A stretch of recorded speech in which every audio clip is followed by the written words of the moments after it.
આ તરફ ભારે આવક બાદ મહીસાગર નદીનું રૌદ્ર સ્વરૂપ જોવા મળ્યું. અનેક ગામોને એલર્ટ કરી દેવામાં આવ્યા. ભારે વરસાદના પગલે નદીઓ ગાંડીતુર બની છે, ત્યારે ખેડાની મહીસાગર નદીનું પણ રૌદ્ર સ્વરૂપ જોવા મળી રહ્યું છે.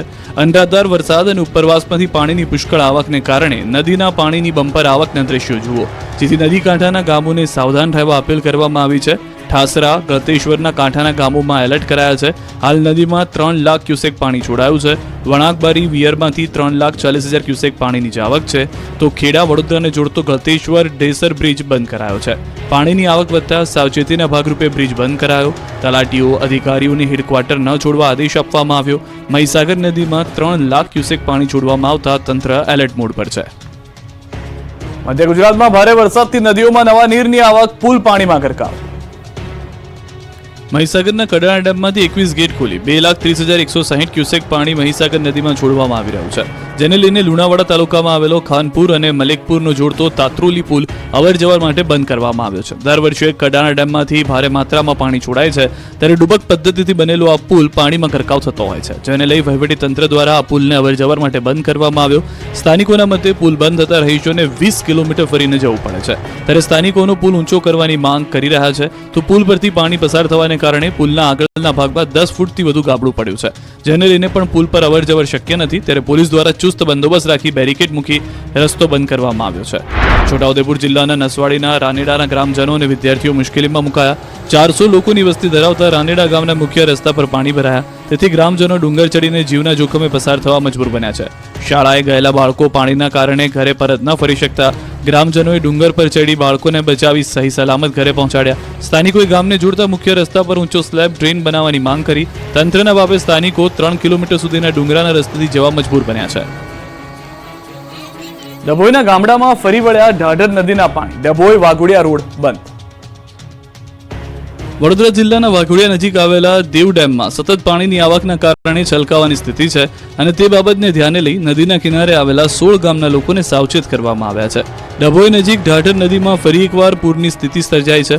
ઉપરવાસમાં વરસાદને પગલે ફરી દેવ ડેમમાંથી પાણી છોડાયું. ડભોઈના દંગીવાડા, કબીરપુરા, નારણપુરા, બાંબોદ સહિત કરાલીપુરા ગામના મુખ્ય માર્ગો ઉપર ગોઠણસમાં પાણી ભરાયા. સિઝનમાં ચોથી વખત ઢાઢર નદીનું રૌદ્ર સ્વરૂપ જોવા મળ્યું. 7 જેટલા ગામના મુખ્ય માર્ગ ઉપર પાણી ફરી વળતા સંપર્ક તૂટ્યો. ઢાઢર નદીમાં પૂરથી જનજીવન પ્રભાવિત થયું. ઢાઢર નદીના પાણી કરાલીપુરા રોડ ઉપર ફરી વળતા ડભોઈ વાઘોડિયા રોડ બંધ થયો. વહેલી સવારે નોકરી તેમજ કોલેજ જતા સંખ્યાબંધ રાહદારીઓ મૂંઝવણમાં મુકાયા. વડોદરા જિલ્લા આપત્તિ વ્યવસ્થાપન મંડળ દ્વારા પરિસ્થિતિ ઉપર નજર રાખવામાં આવી. આપત્તિના સમયે 1077 નંબર ઉપર સંપર્ક કરી શકાય છે. બીજી તરફ દાહોદની માછણ નદીમાં નવા નીરની આવક થઈ છે. માછણ નદી ત્રીજી વાર ઓવરફ્લો થઈ. લીંબડી મહાદેવ મંદિર પાછળ આવેલ માછણ નદીમાં નવા નીરની આવક થતા ખેડૂતો ખુશ થયા. ઉપરવાસમાં પડેલા વરસાદને કારણે માછણ નદીમાં ધસમસતા પાણી આવ્યા. એક મહિનામાં ત્રીજી વાર લોકોને કોઝવે પરથી પસાર થવું પડ્યું. અરવલ્લી પંથકમાં મેઘરાજાની સટાસટી, રોડ પર વહેતા થયા પાણી. ઉત્તર ગુજરાતમાં ભારે વરસાદ વરસી રહ્યો છે, ત્યારે અરવલ્લી પંથકમાં પણ સવારથી જ અનરાધાર વરસાદ વરસ્યો. અરવલ્લી જિલ્લામાં વહેલી સવારથી વરસાદે જમાવટ કરતા રોડ પાણી થયા હતા. ધનસુરા તાલુકામાં વહેલી સવારથી 2 કલાકમાં 1.5 ઇંચ વરસાદ પડતા રોડ પર જળબંબાકારની સ્થિતિ સર્જાઈ. મોડાસા નડિયાદ હાઈવે પર પાણી ભરાતા લોકો ફસાયા. વાહન ચાલકો કલાકો સુધી ફસાયા. નીચાણવાળા વિસ્તારમાં પણ પાણી ભરાતા લોકો હેરાન થયા. વરસાદને કારણે અંબાજી જતા પદયાત્રીઓને હાલાકી થઈ હતી. આ તરફ મહેસાણા પંથકમાં પણ મુશળધાર વરસાદ વરસ્યો. વહેલી સવારથી જ મહેસાણામાં વરસાદે એન્ટ્રી મારી. મહેસાણા, ઊંઝા, મોઢેરા સહિતના વિસ્તારમાં વરસાદથી રોડ પર પાણી વહેતા થયા. નીચાણવાળા ઘણા ભાગોમાં વરસાદી પાણી ભરાયા. પાટણ જિલ્લામાં વહેલી સવારથી વરસાદી વાતાવરણ જોવા મળ્યું. પાટણ શહેર સહિત સમગ્ર ગ્રામ્ય વિસ્તારમાં ધીમી ધારે વરસાદ પડ્યો. પાટણ, કમલીવાડા, રૂની સહિત પંથકમાં વરસાદથી ઠંડક પ્રસરી ગઈ. ભાવનગરમાં ઓછો વરસાદથી ડેમો 50% જ ભરાયા છે. એક તરફ રાજ્યભરના ડેમો છલોછલ થઈ રહ્યા છે. પાણીની પુષ્કળ આવકથી ડેમોમાં પાણીની જાહો જલાલી જોવા મળી રહી છે. બીજી બાજુ ભાવનગરના ડેમો 50% પણ ભરાયા નથી. ભાવનગરમાં ગત વર્ષની સરખામણીએ ચાલુ વર્ષે વરસાદની ઘટ છે, જેથી જિલ્લાના ડેમોની સ્થિતિ ચિંતાજનક બની છે. જિલ્લાના 4 ડેમ આ વર્ષે 50% પણ ભરાયા નથી.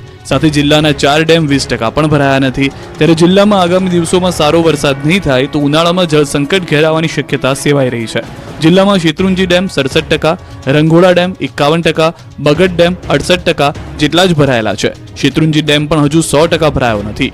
જિલ્લાના 5 ડેમો લાખણકા, રજાવડ, હમીરપરા, હાણોલ, જસપરા અને ઉતાવળી ડેમ હજુ 20% પણ ભરાયા નથી. ત્યારે જિલ્લામાં આગામી દિવસોમાં પીવા માટેના અને સિંચાઈ માટેના પાણીની સમસ્યા સર્જાઈ શકે છે.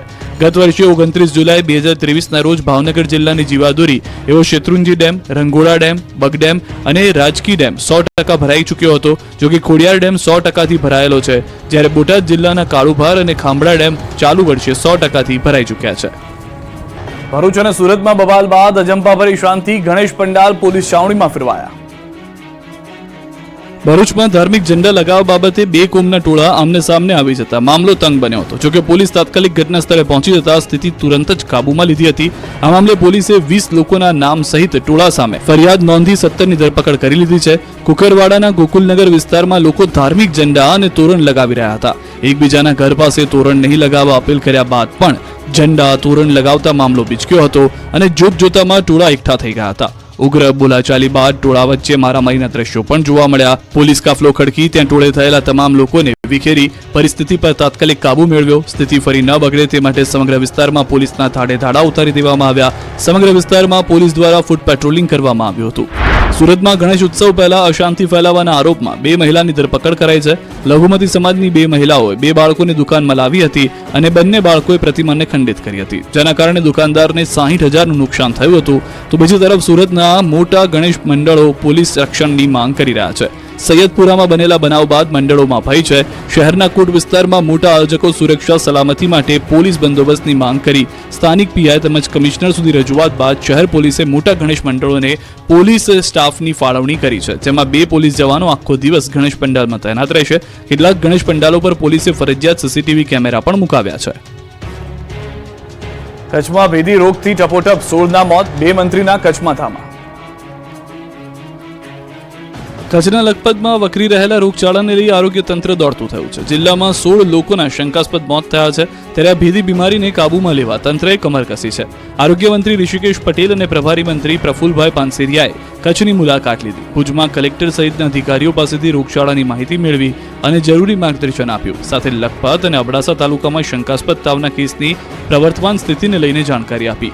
2 તાલુકામાં 16 લોકોના મોત થયા, જેમાંથી 5 લોકોના કેન્સર, હાર્ટ સ્ટ્રોકથી, જ્યારે 11ના તાવના કારણે મોત થયાનું નિવેદન આપ્યું. હાલ શંકાસ્પદ દર્દીઓના રિપોર્ટ તપાસ માટે પૂના અને GBRC મોકલાયા છે. આરોગ્ય મંત્રીએ કહ્યું કે કોરોનાની જેમ ગભરાવાની જરૂર નથી. સાથે લોકોને તાવ જેવા લક્ષણો દેખાય તો તાત્કાલિક સારવાર લેવા અપીલ કરી. તો વહીવટીતંત્રને રોગ અટકાયતી પગલાં લેવા જરૂરી સૂચનો કર્યા. ગામડાઓમાં આરોગ્યની ટીમે ધામા નાખ્યા, દવા છંટકાવ કરી પોતાની કામગીરી તપાસવાની વાત થઈ છે. ત્યારે સાંદ્રો ગામે 12 વર્ષના બાળકનું મોત થતા પરિવારે પ્રશાસન પર રોષ ઠાલવ્યો. લખપતમાં આરોગ્ય અને પ્રાથમિક સુવિધાનો અભાવ હોવાનું કહ્યું.